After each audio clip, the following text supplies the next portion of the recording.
berdoa dalam suatu ini acara kampanye, dia berdoa supaya Allah membinasakan bangsa Yahudi ya. Itu kan sebenarnya itu udah ini Pak ya, kalau saya bilang ya. Bahkan dia gelarnya profesor tuh Pak. Nah, ini malah dia sudah statement ini. Nih, Mahfud MD, Indonesia hanya bisa maju saat bersatu dengan keislaman. Sudah fix ini sarap ini, Menko Polhukam sarap ini mesti dilaporkan ini. Dulu pada nggak percaya kalau si Mahfud MD ini orang khilafah. Beralih dia ini, udah kurang ajar ini. Mukanya kelihatannya lembut-lembut begitu, sok-sokan moderat. Ini sekarang terang-terangan ini baru kemarin nih, beberapa hari yang lalu nih, ini muka ular. Ya. Jadi ini kader Hizbut Tahrir ini, kadernya ini, Hizbut Tahrir ini. Apa statement ini? Indonesia hanya bisa maju saat bersatu dengan keislaman. Sontoloyo ini kan. Nah, terus Anda bikin Pancasila di mana? Anda pakar hukum tata negara apaan yang Anda bawa? Pancasilanya dipangkat, Pak. Anda bicara Indonesia bukan negara agama, tapi Anda yang ngomong ini bagaimana? Menko Polhukam Sontoloyo Anda ini tidak memberikan contoh yang baik kepada masyarakat. Anda tidak layak dipilih jadi cawapres. Anda akan merusak negara ini. Nah itu, ya, kalau merusak Anda ini tidak memberi contoh yang bagus. Ini kan jargon sialan, saudara. Aduh, begini Anda harus mempromosikan Pancasila dong. Anda berarti tidak percaya Pancasila, ngomong aja Pancasila begini bagus, prakteknya amban besar. Ini layak diperkarakan. Nggak boleh ngomong begini, walaupun tujuannya apapun, ini cuma ini ada jargon, nggak boleh. Dia ngomong begini itu nggak boleh.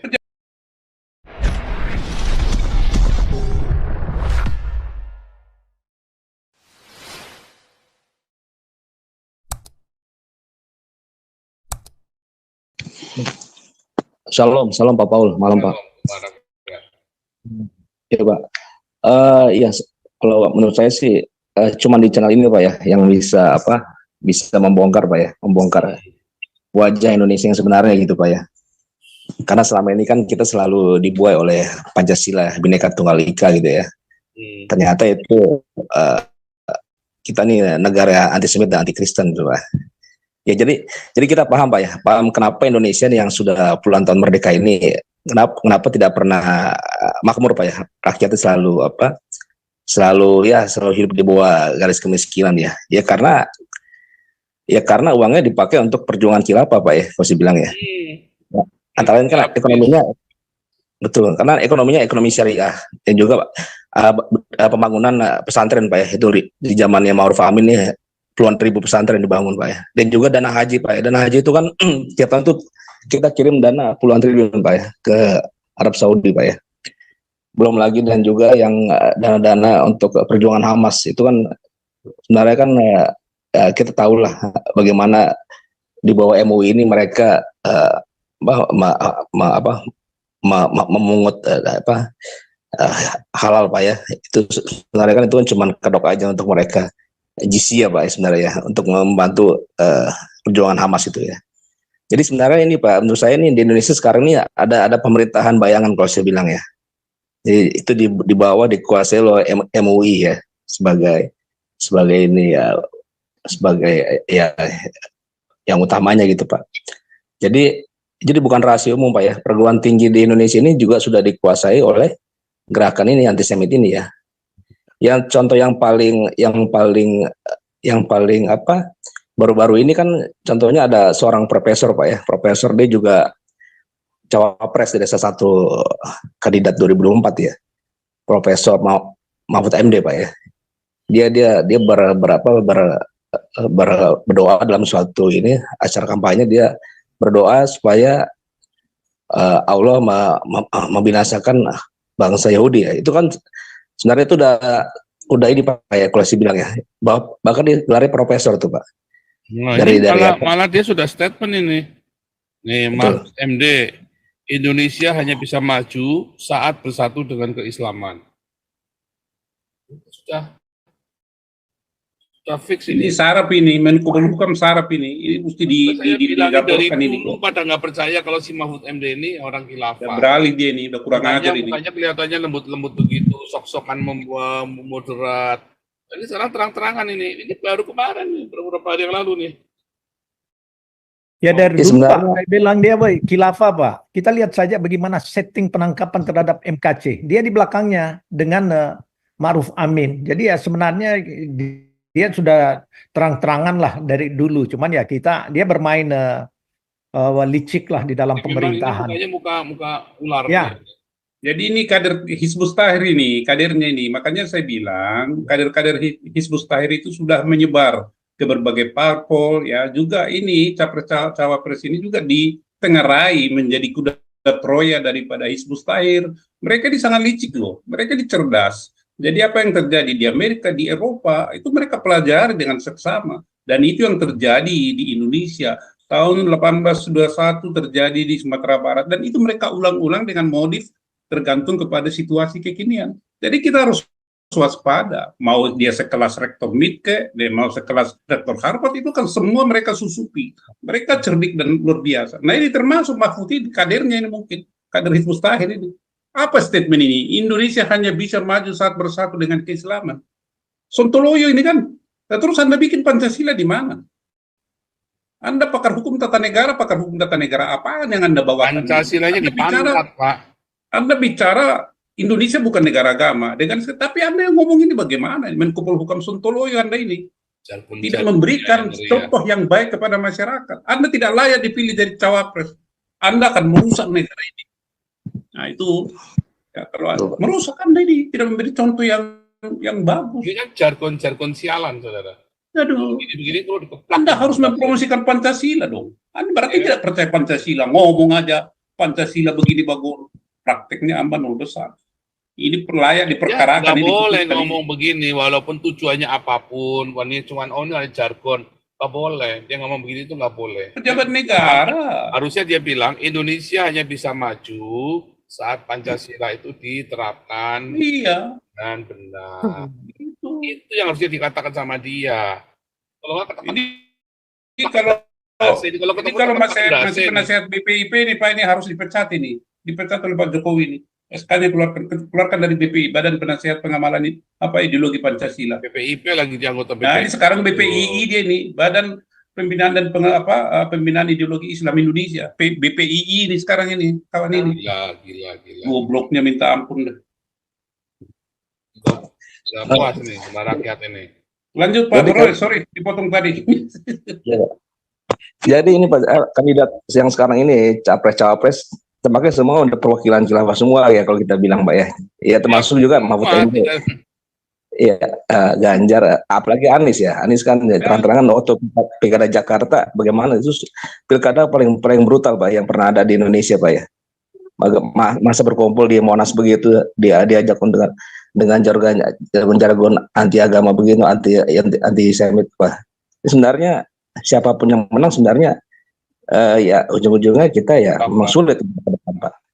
Tapi memang terutama ya, yang paling ini JK Pak ya, JK ya. Dia kan waktu kampanye mendukung Anies pada di PKS Pak ya. Dia kan bilang kita tolak Cina gitu Pak ya. Tapi dia sendiri perusahaannya dia kerjasama sama perusahaan Cina kan, investasi dia di Sulawesi dia kerjasama sama perusahaan Cina gitu. Ini kan manusia ini sangat serigala sekali gitu Pak ya. Jadi di depan kampanye dia bilang anti Cina, padahal di perusahaan dia kerjasama dengan perusahaan Cina. Jadi dia mengadu domba rakyat gitu Pak ya. Kalau di belakang dia dapat cuan gitu Pak. Jadi ini manusia ini sangat serigala sekali gitu Pak Yusuf Kala ini. Jadi ke depan kita juga nggak tahu Indonesia seperti apa Pak ya, apalagi kalau misalnya yang menang Anies. Soalnya kalau saya lihat perhatikan Ganjar itu sudah mulai turun Pak, pamornya ya. Jadi kalah oleh daya pikatnya omongannya Anies ini ya, kalau saya lihat ya. Jadi kalau saya pikir nanti kalau misalnya benar tidak menang satu periode Prabowo nih, Indonesia bakal kacau sekali saya bilang. Karena bisa terulang lagi Pilkada Jakarta, bisa menang Anies kalau saya lihat sih Pak. Yang menang ini tetap Mahfud MD sama ini Ganjar. Anies sudah salah. Anies itu sudah kartu mati sama Muhaimin. Muhaimin itu nggak dibenci sama warga NU itu Muhaimin itu. Karena mengkhianati Gus Dur kan. Jadi Anies sudah salah lah. Pokoknya Anies ini sudah salah kartu. Tapi masalahnya suaranya Anies akan diberikan ke Mahfud MD, ke Ganjar. Masalahnya. Jadi Prabowo itu banyak kalahnya, walaupun pollingnya dia tinggi sekali, 34 apa 35 kan, pollingnya kan paling tinggi kan, jauh sama Anies sama ini tertinggal jauh.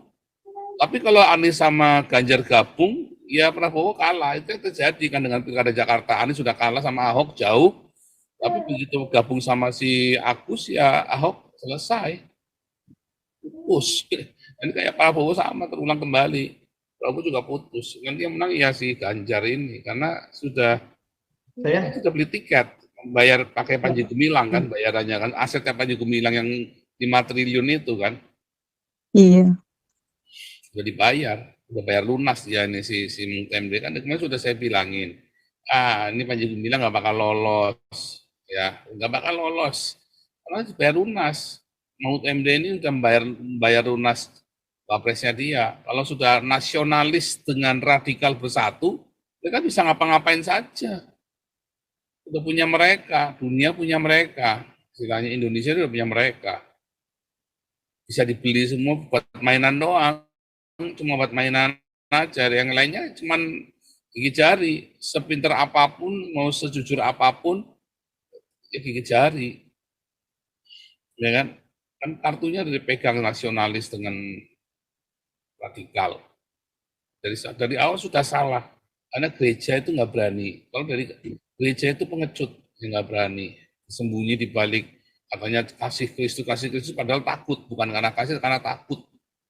Itu gampang sekali tebak. Tapi ini coba nih, Neo Templar siapa nih? Mikrofonnya dinyalakan, Neo Templar. Shalom Pak, selamat malam. Malam. Untuk besok, untuk aksi damai tanggal 20 itu, untuk antisipasi kalau dicegat sama kelompok radikal itu gimana Pak? Terima kasih. Ya nggak usah diantisipasi, ngapain diantisipasi? Ya biarin Kita saja. udah sampein ke Polda. Yang penting medianya yang kencang gitu aja, jadi nggak bisa Iya. Makanya semua diharapkan datang youtuber semua datang meliput dan langsung live liputan ya. Walaupun dananya dari kita kan nggak apa-apa, ini kan aksi kita bersama ya kan. Jadi youtuber kan malah bisa dapat viewer banyak ini kan dengan meliput aksi ini. Itu diliput aja, apalagi kalau sampai keributan begitu, wah paling asik tuh youtuber kan panen kan. Kalau saya kan dapat videonya terakhir biasa kan. Dulu semua aksi-aksi kan saya dapat videonya terakhir. Malah itu aksi kita yang biayain, dari YouTube ini yang biayain, malah masih dulu sampai si Leo ya, siapa tuh? Channel Kristen apa? Gereja YouTube. Kita mau ngambil suruh bayar. Kami bingung lah. Yang biayain kita, biaya kita ajak, ketika kita mau ambil videonya dia, suruh bayar. Sampai kaget. Saya ikut kaget. Saya bilang enggak usah lah, apa-apa, kita ikhlas kok. Ya kan, yang penting berjalan lancar ya dulu ya, aksi dukung MKC sama itu ya. Itu kan dulu yang bisa YouTube itu kan aksi dukung MKC itu ya, yang pertama kita bikin ya. Terus kita masuk ke Iran itu ya, Tamimi itu ya. Sekarang ini kita aksi yang ketiga, aksi damai yang ketiga kita bikin ya, Galarua ini. Itu ya saudara ya. Jadi nggak apa-apa, biarin saja. Nanti kan yang penting YouTuber semua multimedia masuk multimedia langsung, semuanya bikin ya. Kalau masuk multimedia tanggal 20 Desember ya, mulai dari Istana Merdeka. Kalau udah masuk multimedia sudah ada banyak saksi, kita nggak bisa difitnah. Ya, semakin banyak yang ngeliput makin bagus.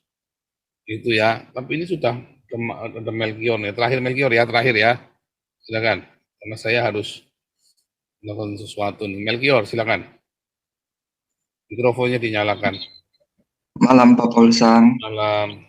Ya, perkenalkan Pak Paulsang, saya Melkior nih dari tanahnya Chaplin. Dari tanahnya Chaplin.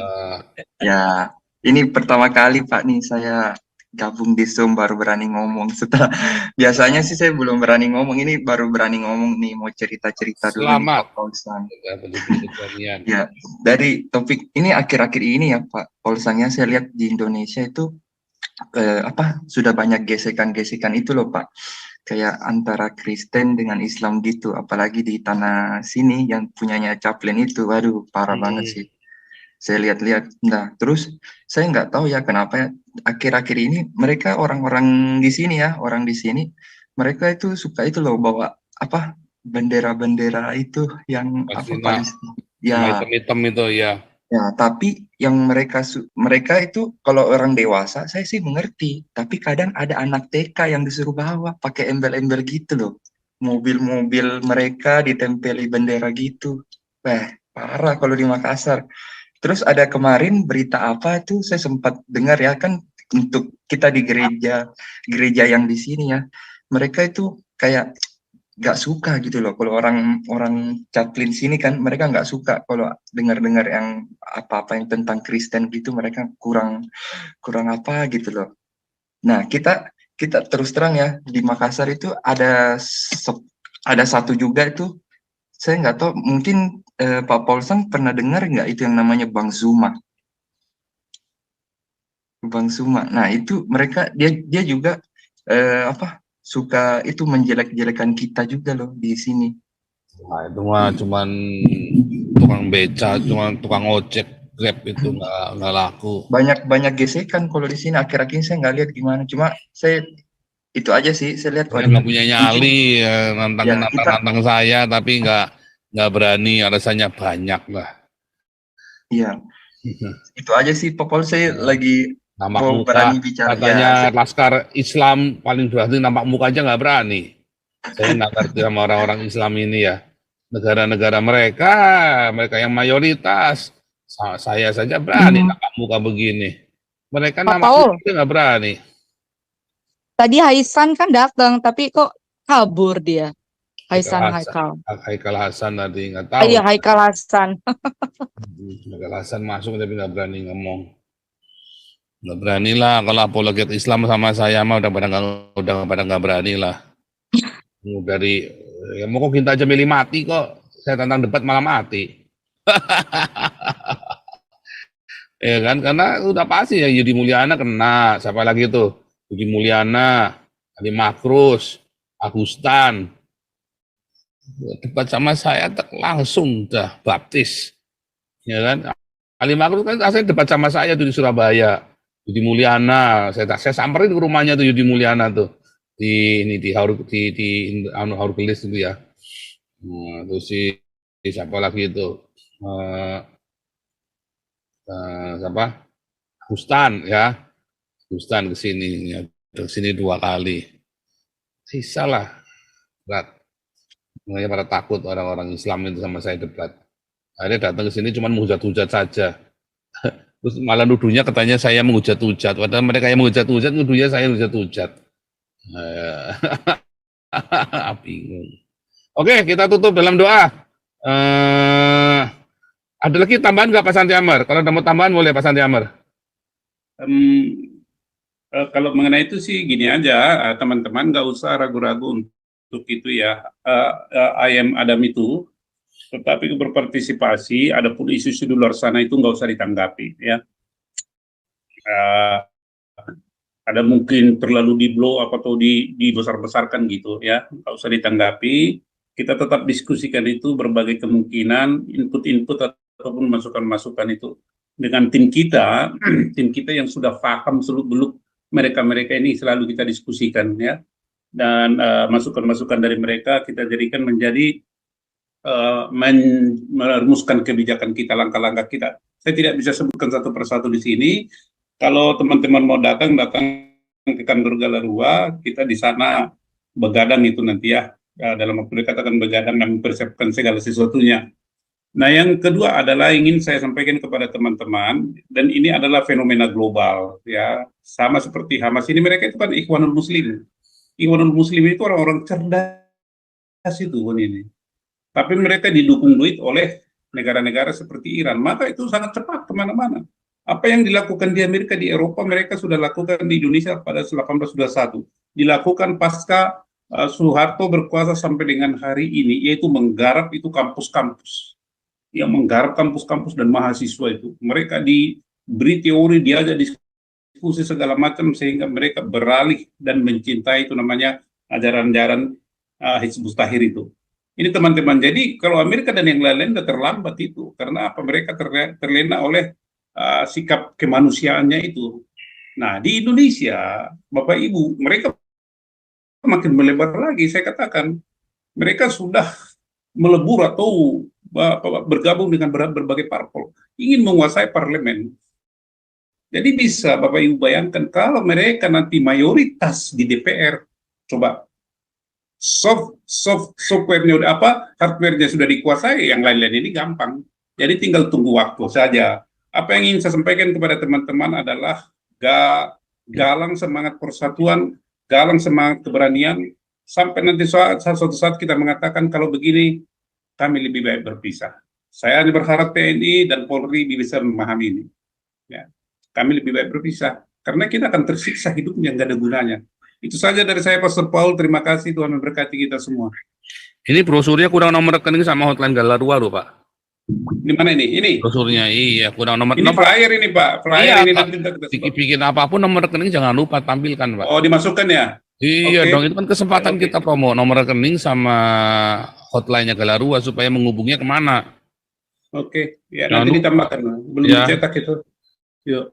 Jadi jangan lupa ya, nomor rekening sama hotline itu jangan pernah lupa itu. Dan hotline-nya nggak boleh mati. Ya.